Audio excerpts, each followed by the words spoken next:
Tuhan kasih dan sayangi. Tuhan belai setiap kami. Terima kasih Tuhan. Sampaikan sabdamu, sembunyikan hamba-Mu di balik salib Yesus. Dalam nama Yesus. Haleluya. Amin. Puji Tuhan. Shalom semua sekali lagi. Doakan kami terus ya. Karena tugas kami banyak. Karena itu Anda juga perlu loh doakan tim Saat Teduh. Dan terima kasih yang sudah terlibat dalam pelayanan yang sangat mulia ini untuk membimbing umat Tuhan dan menuntun orang kepada Kristus. Dan berdoa supaya kami terus diberikan Tuhan kemampuan, kekuatan, khususnya untuk mengatur waktu. Waktu itu penting sekali, apalagi sekarang pelan-pelan semua sudah kembali normal. Onsite pun sudah jalan, ada banyak tugas. Kita doakan Saat Teduh terus berjalan, dan dengan doa-doa Anda, pasti berkat Tuhan mengalir terus, tak henti-hentinya. Hari ini saya mau sampaikan firman Tuhan yang berjudul Bahasa Air Mata. Kita buka Alkitab bersama-sama di Yohanes pasal 11, ayat 28 sampai 37. Bahasa air mata. Sambil Anda buka. Seperti yang saya katakan tadi di awal-awal acara, saya merasakan ada banyak di antara Anda yang sedang menangis hari ini, today. Mungkin juga beberapa sekarang. Jangan menangis. Tuhan sayang padamu. Apa yang membuat hati Anda gelisah? Sampaikan ke Tuhan. Tapi jikalau Anda harus menangis, jangan sia-siakan air mata ya. Biarkan firman Tuhan hari ini mengajari apa itu bahasa air mata. Agar supaya kita jangan menangis sia-sia, tetapi mencucurkan air mata itu sambil maju dalam rencana Allah. Yang menabur dengan mencucurkan air mata, pasti akan menuai dengan sorak-sorai, pulang membawa berkas-berkasnya. Mari kita sudah buka sekarang, kita baca, yaitu Yohanes 11 ayat 28. Saya langsung penggal di bagian ini saja, di babak berikutnya dari cerita kebangkitan Lazarus. Masuklah Maria, ayat 28 bunyinya. Dan sesudah berkata demikian, ia pergi memanggil saudaranya Maria dan berbisik kepadanya, "Guru ada di sana, dan ia memanggil engkau." Mendengar itu, Maria segera bangkit, lalu pergi mendapatkan Yesus. Marta terlebih dahulu ketemu sama Tuhan. Setelah ngobrol-ngobrol sama Tuhan, Tuhan luruskan cara pandangnya soal kebangkitan. Lalu Marta pergi dulu mendahului Yesus, kembali di mana Lazarus dikuburkan dan terjadi kebaktian perkabungan. Marta bisik-bisik ngomong gini sama saudaranya, yaitu Maria. Guru ada di sana, dan ia memanggil engkau. Setahu saya, waktu saya baca ayat-ayat sebelumnya, Tuhan nggak berkata, mana Maria? Apakah Marta di sini berbohong atau berdusta? Enggak sih. Kita tidak perlu menunggu sampai dengar suara audible baru percaya bahwa Tuhan memanggil kita. Tuhan memanggil kita setiap hari. Gerak-gerik tubuh Yesus sudah cukup bagi Marta untuk mengerti dan memahami Yesus sedang mengharapkan ketemu Maria.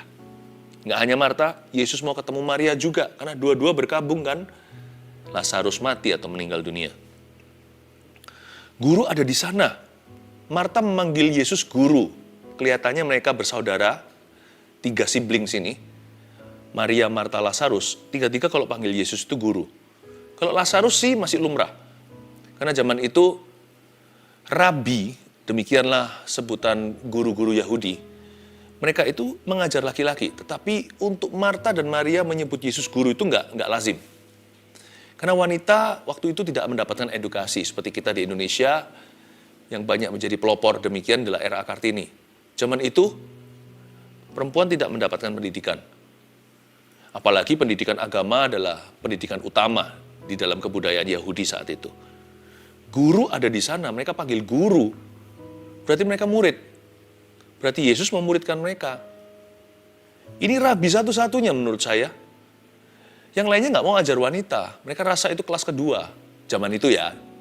Tapi kebenarannya adalah laki-laki perempuan adalah sama di mata Tuhan. Guru ada di sana. Ini membuktikan bahwa Yesus itu cinta semua orang. Yang dihina, diabaikan, dinomorduakan. Yang dianggap kelas bawahan. Yang dianggap tidak masuk dalam klub kami. Tidak masuk dalam golongan. tidak diperhitungkan. All the outcast atau orang-orang yang dianggap sebagai orang-orang pelarian. Yesus sayang sama mereka. Yesus adalah guru orang-orang itu. Dia adalah juru selamat orang berdosa. Yesus guru Anda loh. Tahu nggak Anda bahwa Yesus itu gurumu? Marta selalu dianggap sebagai seseorang yang negatif. Karena dia tegur Maria kan, lalu beritahu, itu loh, guru suruh dia kerja, masa saya aja. Dia terus duduk di bawah kakimu, dengar firmanmu. Marta selalu dianggap sebagai semacam orang jahatnya. Padahal enggak sih, banyak hal kita bisa belajar dari Marta. Dalam insiden satu itu enggak bisa terlalu dibesar-besarkan. Marta membisikkan pada saudaranya Maria, "Hei, guru ada di sana." Dari sini kita pelajari bahwa iman enggak selalu harus koar-koar. Iman enggak usah rame-rame. Kalau waktunya kita bersaksi bagi Yesus, jangan sembunyikan lampu di bawah gantang. Preach it from the rooftop. Khotbahkan, beritakan dari atap rumah. Semua orang harus tahu, mercusuar kan tidak ditaruh di bawah, tetapi di atas gunung atau tempat yang tinggi. Cahaya harus taruh di situ. Tetapi kalau bicara tentang conviction atau keyakinanmu, pegang aja di hatimu. Tidak perlu demokrasi tanya kanan kiri. Kalau dia bilang, guru ada di sana, nanti banyak-banyak yang bondong-bondong datang hanya penasaran. Tapi Marta dan Maria sungguh-sungguh mau percaya. Udahlah, percaya itu nggak usah ikut-ikutan. Kalau Anda mau percaya Yesus, percaya. Nggak usah tunggu tetanggamu, nggak usah tunggu saudaramu, nggak usah tunggu siapapun dalam hidupmu untuk mendukungmu. Guru ada di situ. Dan ayat 29, mendengar itu Maria segera bangkit lalu pergi mendapatkan Yesus. Langsung jalan dia. Nggak pakai tunggu-tunggu, nggak pakai are you sure? Apa betul? Minta konfirmasi dulu. Ini yang disebut your wish is my command. Yaitu saya nggak perlu dibentak-bentak, diteriakin, diperintah-perintah, disuruh-suruh. Kalau Tuhan mau, aku akan bersedia. Kalau Tuhan berkata, datanglah, langsung aku hengkang kaki dan ke situ. Saya nggak perlu tunggu. Your wish is my command. Dari sini, saya ngerti kenapa Yesus punya hubungan yang istimewa dengan keluarga Maria, Marta, dan Lazarus ini. Mereka bukan hanya orang-orang yang mudah diajar, tapi mereka juga adalah orang-orang yang sangat-sangat nurut sama Tuhan. Udahlah, nurut aja sama Tuhan. Nggak usah suka berbantah atau bantah-bantahan. Percuma buat kita. Nggak menang kita itu berbantah lawan pencipta. Dari sini saya bisa menangkap hatinya Maria. Saya mau punya hati seperti itu. Ya, seperti wanita yang mengurapimu, menangis di bawah kakimu. Saya mau punya hati begitu. Mari kita lanjut. Ayat 30 bunyinya, tetapi waktu itu Yesus belum sampai ke dalam kampung itu. Ia masih berada di tempat Marta menjumpai dia. Masih berapa kilo lah kira-kira. Ketika orang-orang Yahudi yang bersama-sama dengan Maria di rumah itu untuk menghiburnya, melihat bahwa Maria segera bangkit dan pergi keluar, mereka mengikutinya karena mereka menyangka bahwa Maria pergi ke kubur untuk meratap di situ. Orang-orang ini kan nggak dengar, Marta kan bisik-bisik ke sisternya. Tapi orang-orang ini ketika lihat Maria bangkit, langsung hengkang, langsung jalan. Mereka kira, dia mau pergi ke kubur untuk meratap. Memang betul, Maria ini wanita ratapan.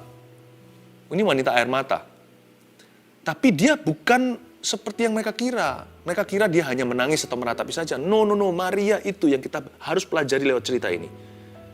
She always cried purposely. Dia selalu menangis dengan tujuan yang jelas. Nah, ini yang harus jadi pelajaran buat kita. Hari ini harus jadi rema dan pewahyuan. Bahasa air mata Maria. Tapi orang-orang ini kelihatan, para ibu-ibu Yahudi ini semuanya mengikuti dia pergi ke situ. Kiranya dia mau meratap ke kuburan. Mereka ketara adalah orang-orang yang nggak ngerti kenapa mereka menangis.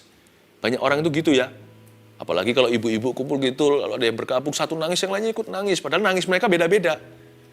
Sama dengan di dunia ini kalau ada huru-hara. Lihat provokatornya 1-2. Tapi yang ikut-ikut rame-rame banyak ketika ditanya di interview atau ditangkap misalkan. Kenapa kamu ikut dalam kerusuhan? Nggak tahu. Jangan ikut-ikutan. If you must cry, kalau memang Anda harus nangis, jangan sia-siakan air matamu. Kalau Anda memang menangisnya tujuannya hanyalah untuk mengasihani diri sendiri, maka izinkan saya mengatakan dengan tegas, please don't cry. Don't cry at all. Nggak usah nangis sama sekali. Tuhan sayang padamu, udahlah jangan mengeluh. He loves you. Sudahlah. Tapi kalau Anda memang harus menangis untuk tujuan Maria, dan saya nggak berani menghalangi Anda, bisa-bisa saya dimarah sama Yesus. Karena air mata Maria menggugah hati sang juru selamat.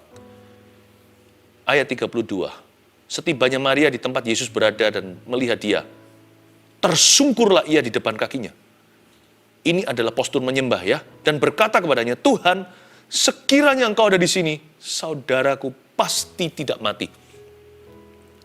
Kalimat yang diucapkan Maria, jika Anda baca ayat-ayat sebelumnya, kalimatnya sama, tapi efeknya beda. Waktu Marta mengucapkannya, Tuhan koreksi dia. Waktu Maria mengucapkannya, bertambah dengan postur menyembah, tersungkurlah ia di depan kakinya. Yesus tidak koreksi apa-apa, tapi langsung turut menangis. Sebelum kita baca ayat-ayat sebelumnya, saya jelaskan di poin ini. Tersungkurlah ia di depan kakinya. Tahun ini, belajarlah to worship. Jangan hanya baca Alkitab. Saya cinta Alkitab, jangan salah paham ya. Saya baca Alkitab terus.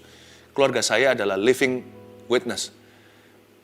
Kalau saya ngomong begini ini benar atau munafik, mereka yang paling tahu. Alkitab ini yang ku baca siang malam pagi petang. Pagi hari bangun tidur, saya cium istri saya setelah saya berdoa di ranjang saya. Saya pergi ke ruang studi saya atau ruang belajar. Alkitab saya makan. Nanti kalau sebelum makan beneran, makan pagi, siang, atau malam, seringkali saya buka flip-flip ini Alkitab. Atau malam hari sebelum tidur. Tapi jangan hanya baca Alkitab saja. Jangan renungkan firman doang. Belajarlah seninya menyembah. Learn to worship. Belajar untuk hatinya itu luas gitu sama Yesus. Jangan-jangan kalau kita merasa diri punya banyak pengetahuan nanti jadi orang Farisi atau ahli Taurat. Tersungkurlah ia di depan kakinya. Yesus tidak kepingin diajak berdebat. Yesus itu ingin dikasihi oleh Anda dan saya. Dan salah satu cara mengasihi yang paling romantis dengan Tuhan bukan sekedar perasaan doang, tapi perasaan terlibat di dalam action atau tindakan itu adalah menyembah. Waktu Maria tersungkur di depan kakinya Tuhan, dan dia berkata, Tuhan kalau engkau ada di sini, tentunya dia tidak mati. Yesus tidak merasa itu kritikan. Karena waktu Marta mengucapkannya, Yesus berkata, sekarang pun aku bisa bangkitkan. Tapi waktu Maria mengucapkannya, itu seperti sebuah kerinduan. Wish you were here in my saddest moment. Di momentumku yang paling sedih, aku harap engkau ada di sini. Maria tidak mencetuskan mujizat apa yang dia harapkan. Dia hanya berkata, Lord, I desire your presence. Aku rindu hadiratmu. Menangis pula.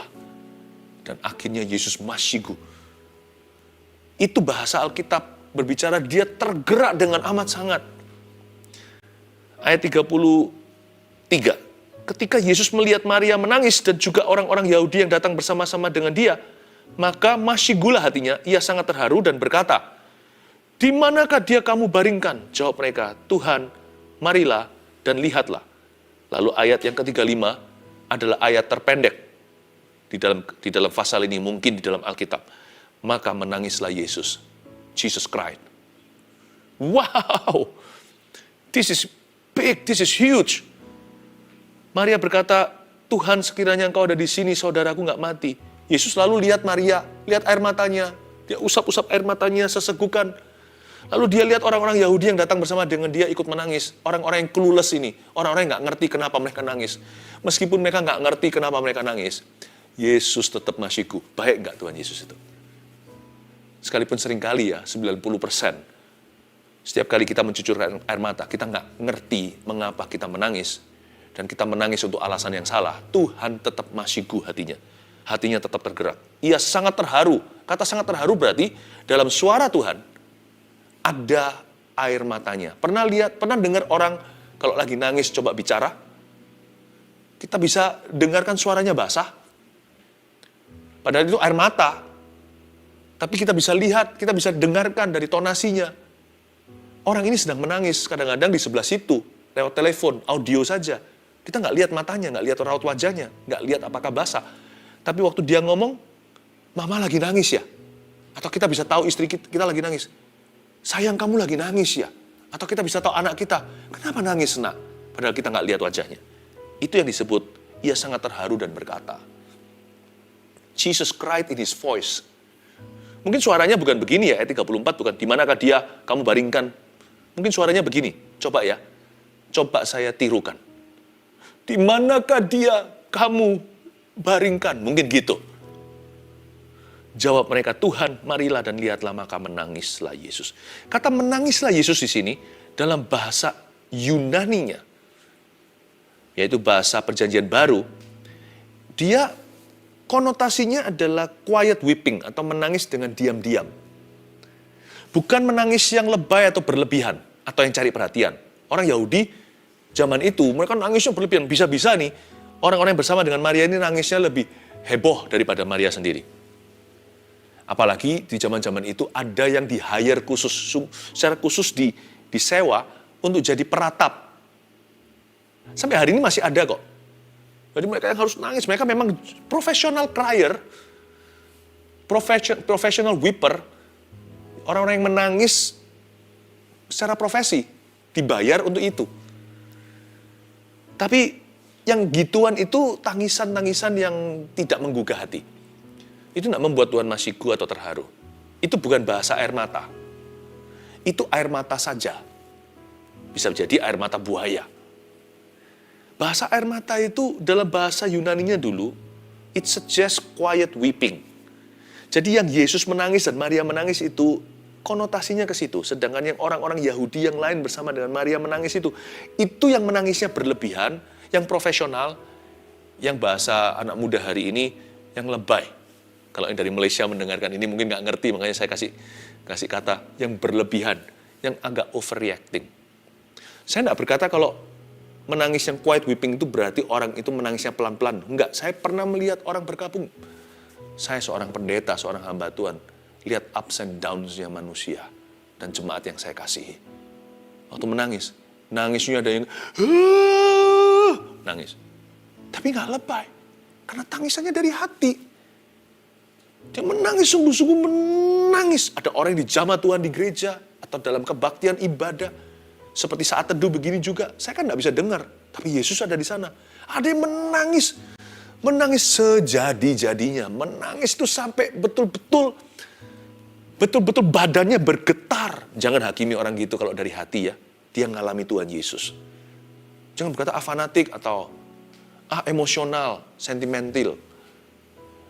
Ikut Tuhan itu, percaya Tuhan itu akal budi pikiran. Lah ya, tapi juga segenap hati kan. Hati, akal budi, kekuatan, kehidupan. Jangan lupa ada hati. Jadi kalau ada orang begitu, diam. Kalau Anda memang simpatik atau empati dengan orang begitu, ikutlah menangis. Menangislah dengan orang yang menangis.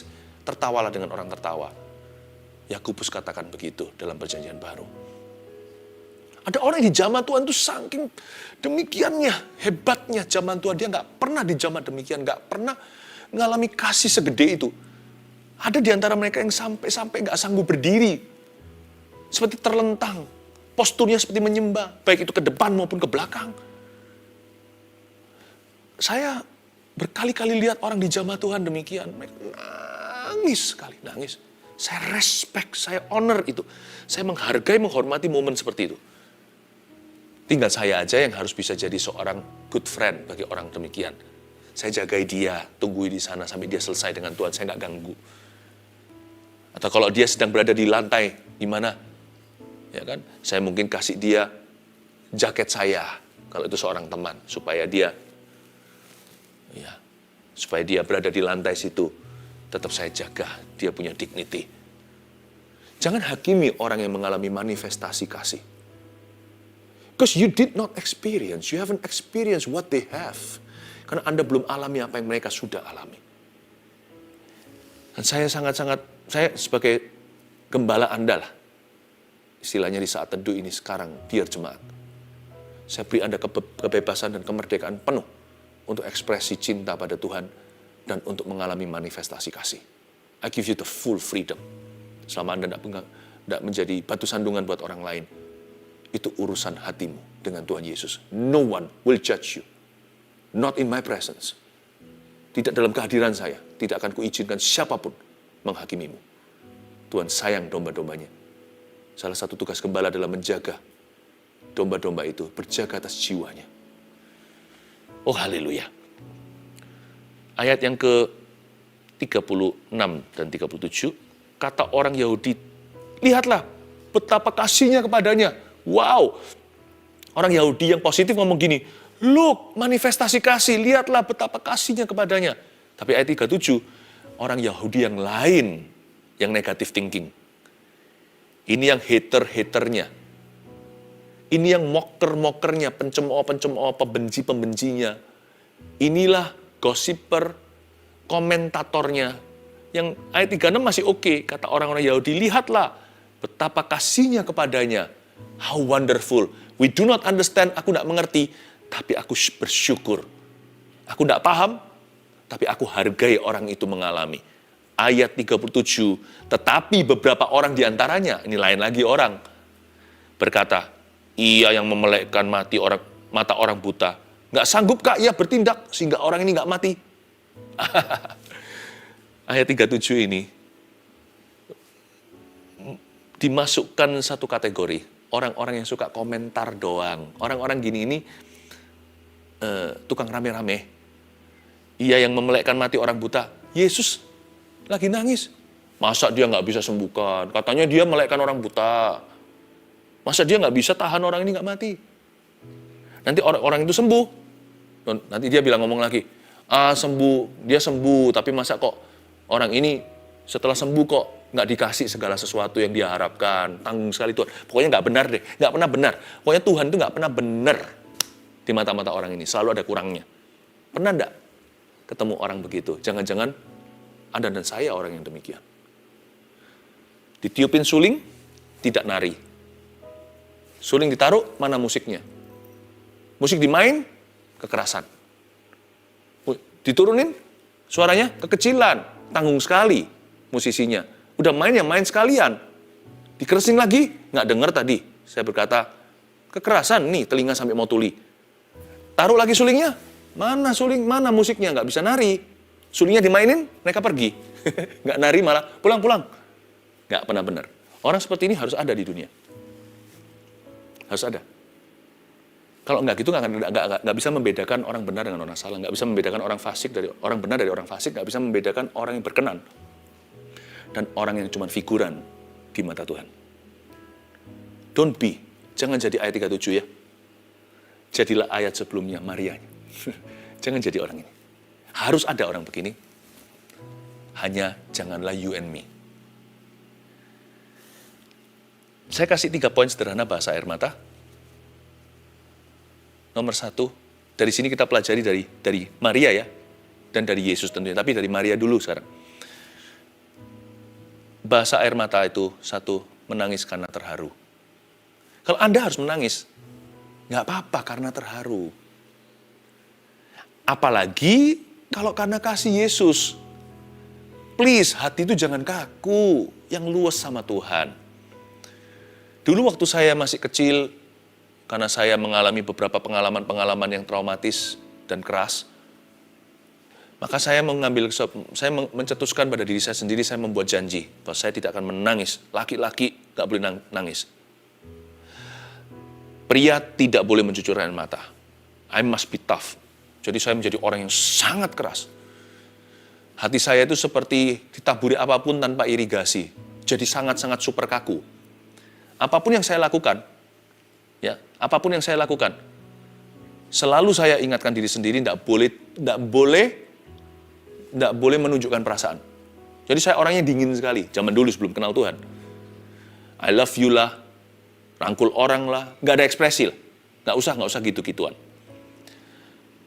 Dan akhirnya pada waktu saya dijamah Tuhan, ketika saya umur 18 tahun, puluhan tahun yang lalu, saya menangis sejadi-jadinya, kayak bayi, makanya namanya lahir baru. Bayi rohani. Saya malu di depan gereja itu. Maksudnya di dalam ibadah gereja, tapi di depan semua orang. Saya nangis, saya malu. Tapi setelah itu seperti saya diberi pengertian. Kenapa harus malu kalau terharu? Saya nggak mudah nangis kecuali dalam hadirat Tuhan hingga hari ini. Saya nggak mudah nangis kecuali untuk alasan-alasan kebenaran.